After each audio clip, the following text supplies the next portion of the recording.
胸控妹妹突然闯入哥哥房间，竟撞见哥哥把女朋友压在身下，这样那样，这对于胸控来说简直如同雷劈。反正伊之濑当场就崩溃了。佐成听完他的描述后，自己也崩溃了。不过他也明白了伊之濑为什么不能放弃这份工作，毕竟哥哥现在有了女朋友，他就不能再像以前那样依赖哥哥了。为此必须证明自己可以独当一面，这家书店的工作就是他做出的尝试。既然如此，佐成也一定会帮他。把话说开后，伊之濑工作非常努力，一直在关注他的佐成也很欣慰。就在这时，蒂木也来店里了。佐成简单介绍了他俩认识，比起落落大方的蒂木，看起来伊之濑才更像是个初中生啊。刚好两个人都喜欢读书，佐成就让他们俩多聊聊。看蒂木那么热情的和伊之濑聊天，佐成就放心的回后面整理书籍了。回来后看到伊之濑也能简单的和蒂木交流，可最近店里都没什么客人，这样下去也没办法让伊之濑做接客练习。佐成就想到自己和蒂木来扮演不同的客人，让伊之濑尝试着应付。没想到伊之濑成长得这么快，都能靠自己单独应付了。蒂木也就放心的离开了。佐成告诉他自己暑假结束就会离职，希望他能在那之后可以独当一面。伊之濑却露出了有些寂寞的表情。回去的路上，佐成也忍不住在想，或许暑假一结束，他和伊之濑的关系就又会变得疏远。但是仔细一想，伊之濑愿意跟他分享自己家的事情，或许正是因为没有别的人可以倾诉了。如果能有个和他关系比较好的女生就好了。第二天，佐成继续指导伊之濑的工作。开门之前，他先练习对客人说欢迎光临。这时突然注意到了桌子上放着的一本《鸡蛋的心情》，是关于蛋包饭的食谱。伊之濑就想起了一件往事，那天他拿着书兴高采烈的下楼找哥哥，没想到哥哥却带了个学姐回来。这个游离学姐还要给哥哥做蛋包饭，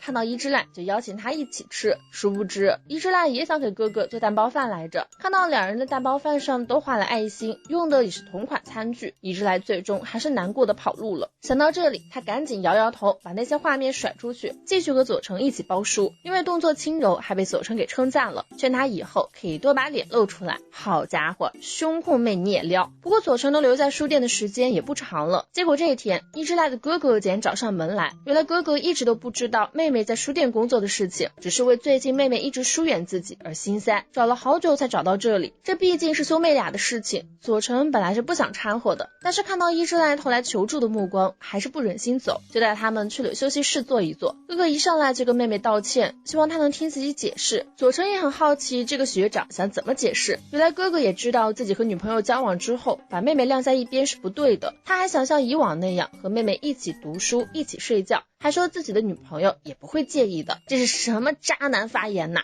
伊之濑当然不可能和哥哥回到之前的状态，哥哥就表示自己的女朋友可是很善解人意的。这话说的就像是伊之濑不够善解人意一样。更没想到的是，哥哥的女朋友尤里也过来了，局势瞬间变成了2对1。佐成见状便坐到了伊之濑身边，为他提供底气。尤里先为自己闯入他们的生活向伊之濑道歉，又说伊之濑可以不用在意自己，所以也别继续在书店打工了，这对于他来说为时尚早。伊之濑被激怒了，但是哥哥和学姐你一言我一语的数落他，让他根本就不知道该说些什么。佐成看不下去，让两人先闭嘴，好好听听伊之濑自己的想法。作为外人的他来看，不管是小情侣谈恋爱忽视妹妹，还是妹妹想借此机会摆脱对哥哥的依赖，都是无可厚非的。伊之濑也没有他们想象的那么没用，一直在很努力的成长着，反正总有一天妹妹总是要离开哥哥的，为什么不让他试一试呢？哥哥和学姐被佐成的这番话说的有些不知所措，原来是他们对伊之濑的认知出了问题。就算胆小内向，妹妹也是很勇敢的。等那两人离开后，伊之濑感谢佐成的仗义相助，不然他迄今为止做的一切努力可能就要打水漂了。佐成表示他可是一直作为前辈在看着他努力的，当然不会任由其他人把他变回原来的样子。说的伊之濑既感动又心动。终于到了暑假的学校参观日，佐成他们班的志愿者是爱华和佐佐木。佐佐木一来就迫不及待的跟爱华搭话，大半个暑假不见，他好像更喜欢爱华了。而佐成则依旧在书店打工，今天本来就热，店里又同时出现了长得像大学生的初中生和长得像小学生的高中生，佐成都快错乱了。在那两人聊书的时候，就看到群消息。就在这时，姐姐突然给他发了一条，问他今天有空没。佐成心中顿时涌起了不祥的预感，一下班就老老实实回家。没想到姐姐不知道从哪儿听说他正在照顾风纪委员会副会长的妹妹，表示有这个时间不如来来帮他们准备学校参观日。今年来参观的人实在太多了，四之宫那里的人手根本不够用，学生会这边也抽不出来人去帮忙。姐姐不想欠四之宫的人情，只能把弟弟给卖了，顺便让他趁这个机会好好跟四之宫解释一下为什么不能加入他们风纪委员会。佐成也只能叹口气答应了下来，以后每天下午从书店下班还要去学校干活，这日子那叫一个苦啊。姐姐便给了他一些安慰，告诉佐成四之宫可不仅仅把他当弟弟一样看待。佐成的脸瞬间就红了起来，立刻就借了姐姐的手机给学姐打去了电话，主动提出自己可以去学校帮忙。没想到四之宫竟然直接拒绝了，还说他那边可以忙得过来，这跟姐姐说的完全不一样啊。这一拒绝反而搞得佐成逆反心上来了，声称自己也想见见四之宫学姐，所以务必让他帮忙。四之宫终于还是拗不过他，但剩下的基本都是力气活，问佐成能不能行。佐成当即表示，如果是为了四之宫学姐的话，那一定是轻而易举哦。舔了女神3年的舔狗终于觉醒，开始撩成熟年长的学姐了，还让学姐好好疼爱他这个学弟。四之宫还以为佐成终于愿意加入他们风纪委员会了呢，可惜那是两码事。而四之宫一开始拒绝佐成的帮忙，其实还是上次他邀请对方加入那件事，当时佐成甩开了游杰的手又握住，最后还是落荒而逃，这让他觉得自己可能忽视了佐成的感受，让游杰生气了，这才不知道该如何面对佐成的。话说清楚后，佐成也看开了，当即跟着学姐一起去干活。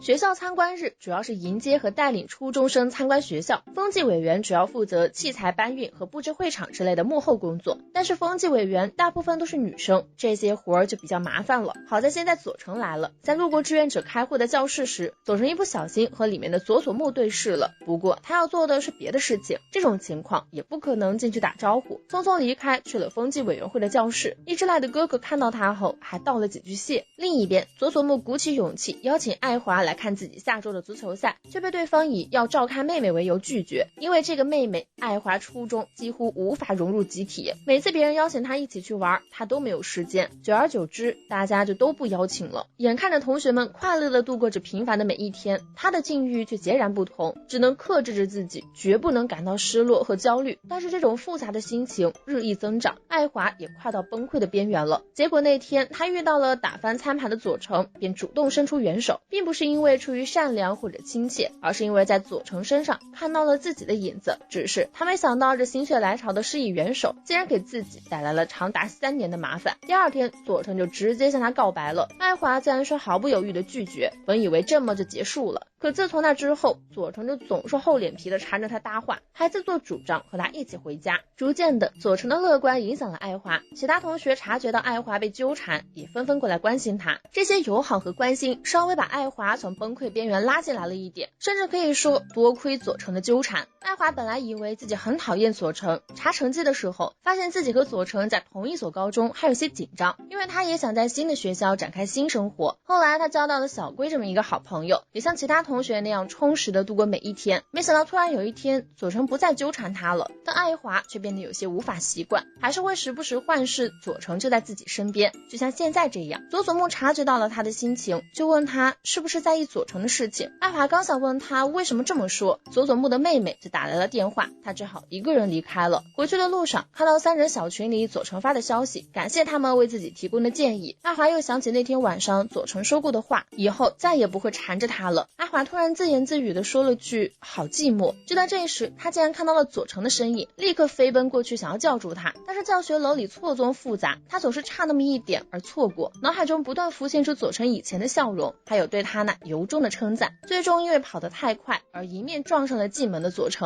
佐成问他怎么这么急，看着那张想念的脸，爱华有太多想说的话了。